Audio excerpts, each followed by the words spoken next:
क्यों आज मैं क्लास 10th के लिए भूगोल के मोस्ट इम्पॉर्टेंट ऑब्जेक्टिव क्वेश्चन लेकर आया हूँ जो 2024 के एग्ज़ाम में पूछे जाएंगे।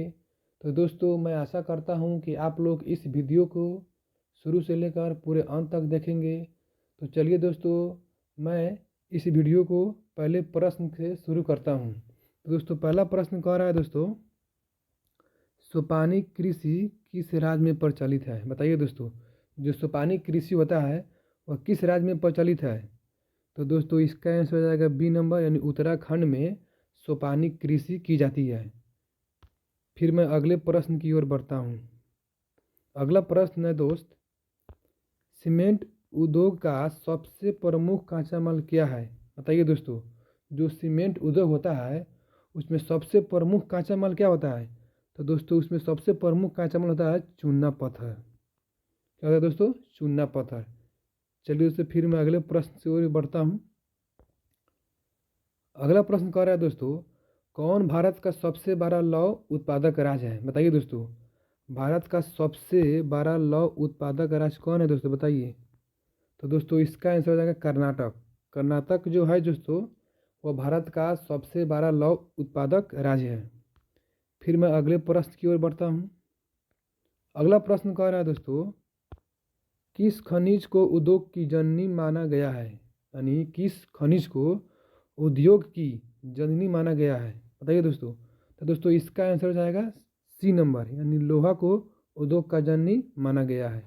क्या होगा दोस्तों? लोहा। लोहा को उद्योग का जननी माना गया है दोस्तों। अगले प्रश्न की ओर बढ़ता हूँ। अगला प्रश्न कह रहा है दोस्तों, इनमें कौन आधात्विक खनिज का उदाहरण है? बताइए दोस्तों, इनमें कौन आधात्विक खनिज का उदाहरण है? तो दोस्तों इसका आंसर हो जाएगा अभ्रक। जो अभ्रक होता है दोस्तों वो आधात्विक खनिज का क्या होता है दोस्तों? उदाहरण होता है। फिर मैं अगले प्रश्न की ओर बढ़ता हूँ। अगला प्रश्न कह रहा है दोस्तों, भारत में लगभग कितने प्रकार के खनिज पाए जाते हैं? बताइए दोस्तों, भारत देश में कितने प्रकार के खनिज पाए जाते हैं? बताइए दोस्तों। तो दोस्तों इसका आंसर हो जाएगा बी नंबर, यानी 100 प्रकार के हमारे भारत देश में खनिज पाए जाते हैं। फिर मैं अगले प्रश्न की ओर बढ़ता हूँ। दोस्तों अगला प्रश्न कह रहा है कि चरक चरक का संबंध किस देश से है? चरक का संबंध किस देश से? बताइए दोस्तों। तो दोस्तों इसका आंसर हो जाएगा, जो चरक का संबंध है दोस्तों वह भारत से है, यानी भारत में चरक मिलता है। फिर मैं अगले प्रश्न की ओर बढ़ता हूँ। अगला प्रश्न कह रहा है दोस्तों, भारत का प्रथम तेल शोधक कारखाना कहाँ स्थित है? भारत का प्रथम तेल शोधक कारखाना कहाँ स्थित है? बोलिए दोस्तों। तो दोस्तों इसका आंसर हो जाएगा सी नंबर, यानी डिगबोई में भारत का प्रथम तेल शोधक कारखाना स्थित है। कहाँ है दोस्तों? डिगबोई। फिर मैं अगले प्रश्न की ओर बढ़ता हूँ। अगला प्रश्न कह रहा है दोस्तों, मैग्नीज उत्पादन में भारत का विश्व में क्या स्थान है? बताइए दोस्तों, मैग्नीज उत्पादन में भारत का विश्व में क्या स्थान है दोस्तों? बताइए। तो दोस्तों इसका आंसर हो जाएगा सी नंबर, यानी तृतीय स्थान है दोस्तों। इसका आंसर क्या होगा दोस्तों? सी नंबर, यानी भारत का विश्व में तृतीय स्थान है मैग्नीज के उत्पादन में। इसका आंसर हो जाएगा दोस्तों सी नंबर, यानी तृतीय स्थान है किसका? तो मैग्नीज का भारत में, यानी विश्व का तृतीय स्थान है। फिर मैं अगले प्रश्न की ओर बढ़ता हूँ दोस्तों। मरुस्थलीय मृदा मरुस्थलीय मृदा का विस्तार निम्न में से कहाँ है? बताइए दोस्तों, जो मरुस्थलीय मृदा है वह निम्न में से कहाँ है? बताइए। तो दोस्तों इसका आंसर हो जाएगा राजस्थान, यानी राजस्थान में दोस्तों मरुस्थलीय मृदा पाई जाती है, क्योंकि वहाँ पर वर्षा नहीं होती है दोस्तों, इसीलिए राजस्थान को हम लोग क्या बोलते हैं? मरुस्थलीय मृदा। फिर अगले प्रश्न की ओर बढ़ता हूँ। अगला प्रश्न कह रहा है दोस्तों, इसमें किस बंदरगाह से लोहे का निर्यात किया जाता है? बताइए दोस्तों, इनमें किस बंदरगाह से लोहे का निर्यात किया जाता है? बताइए। तो दोस्तों इसका आंसर है विशाखापट्टनम, जो बिहार में पड़ता है, वहाँ से लोहे का निर्यात किया जाता है।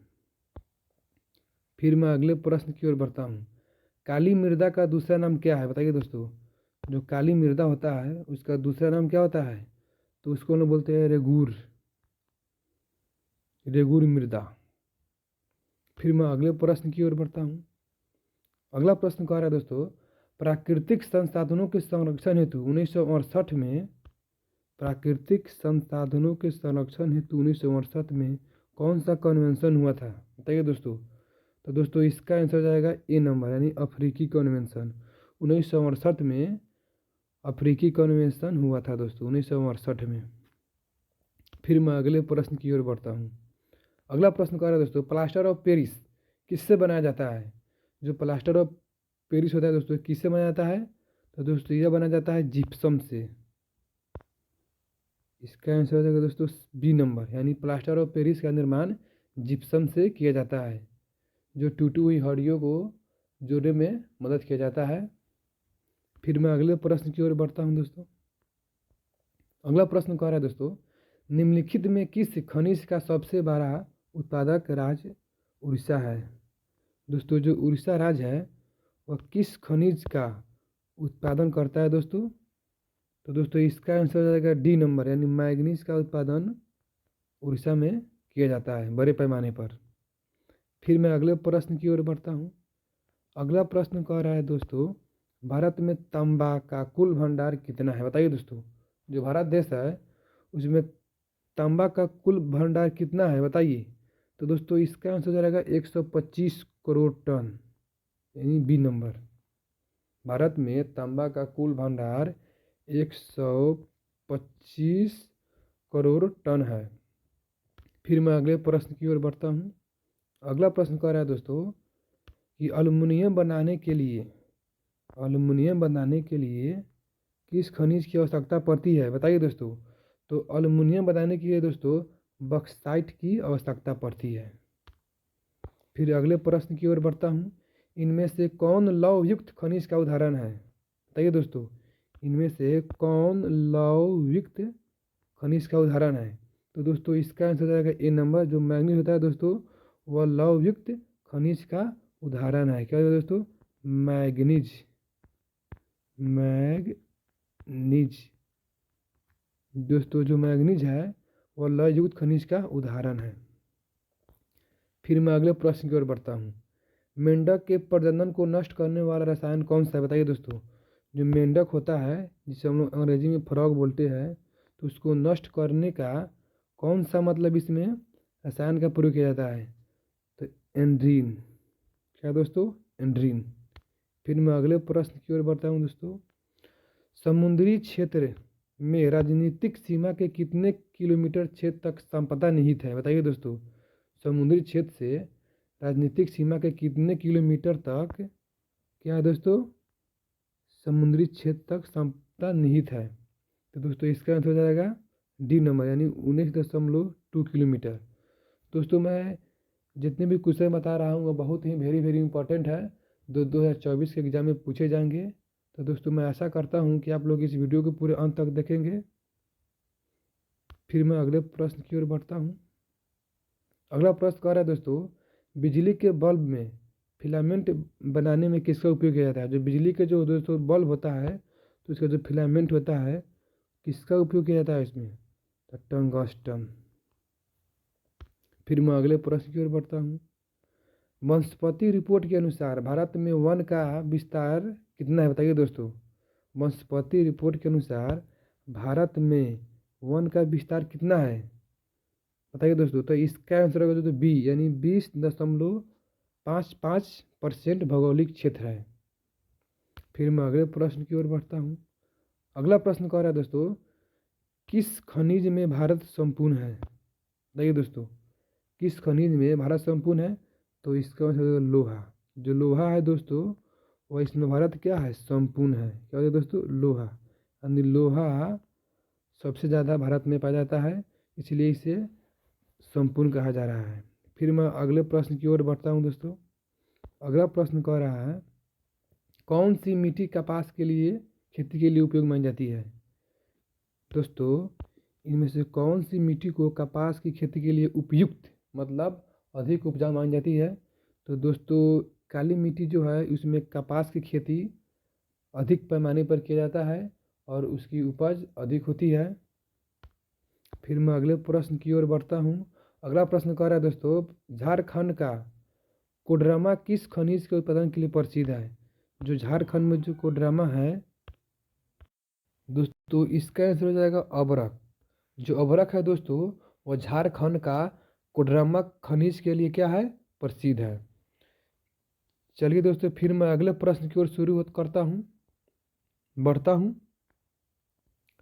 अगला प्रश्न कह रहा है दोस्तों, यूरेनियम का प्रमुख उत्पादन स्थल क्या है?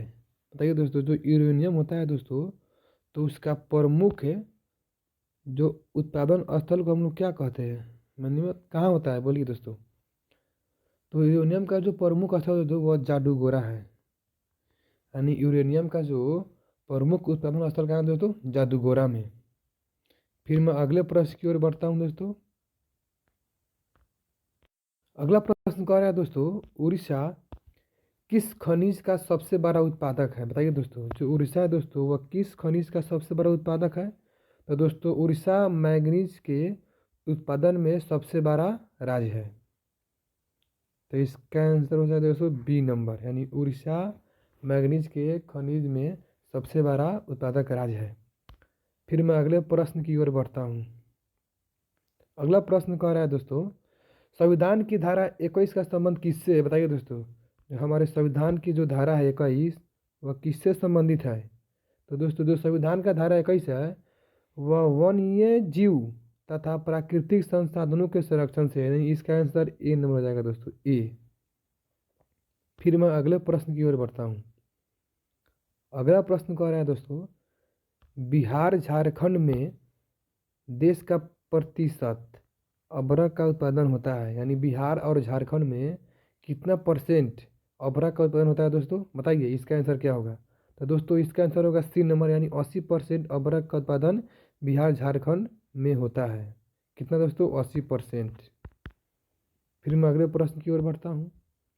अगला प्रश्न कह रहा है दोस्तों कि प्राथमिक ऊर्जा का उदाहरण इनमें है नहीं है, यानी प्राथमिक ऊर्जा का उदाहरण इसमें कौन नहीं, बताइए दोस्तों।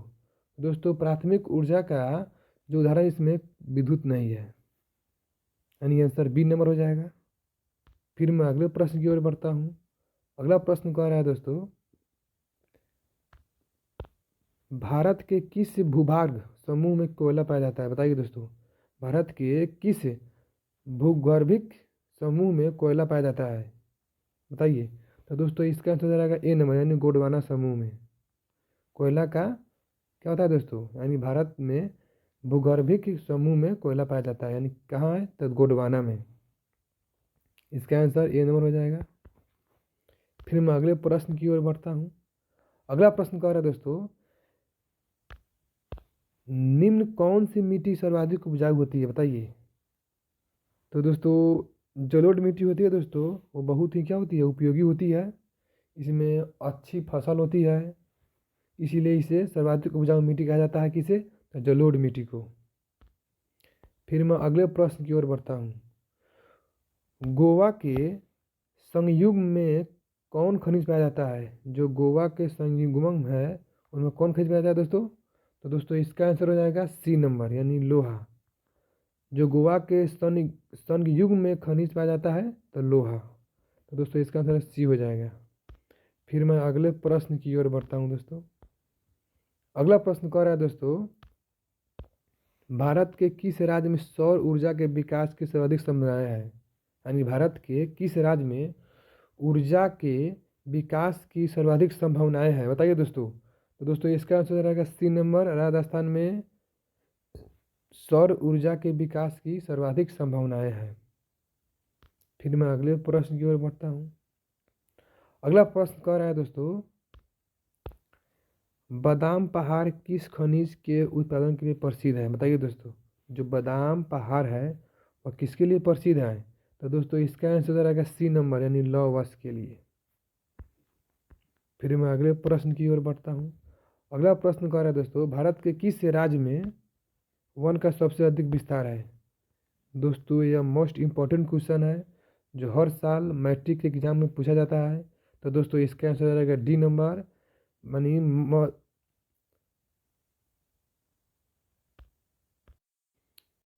सॉरी दोस्तों, इसका आंसर डी नंबर नहीं होगा दोस्तों, इसका आंसर होगा सी नंबर। यानी हमको लगा दोस्तों कि उत्तर प्रदेश इसमें मतलब दिया हुआ है, लेकिन होना चाहिए मध्य प्रदेश। तो दोस्तों इसका आंसर हो जाएगा सी नंबर, यानी मध्य प्रदेश में दोस्त यानी जंगल का अधिक क्या है, विस्तार है, यानी वन का विस्तार अधिक है।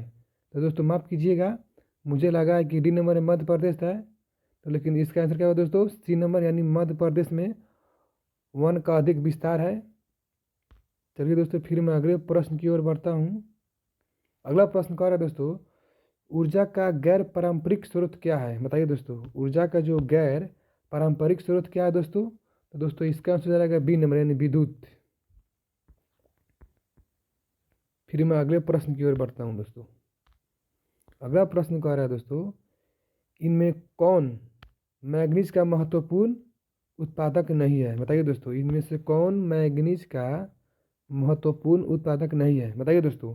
दोस्तों इसका आंसर हो जाएगा सी, यानी तमिलनाडु जो है राज्य है, वह मैग्नीज का उत्पादन में महत्वपूर्ण नहीं है, यानी सी नंबर इसका आंसर हो जाएगा। फिर मैं अगले प्रश्न की ओर बढ़ता हूँ।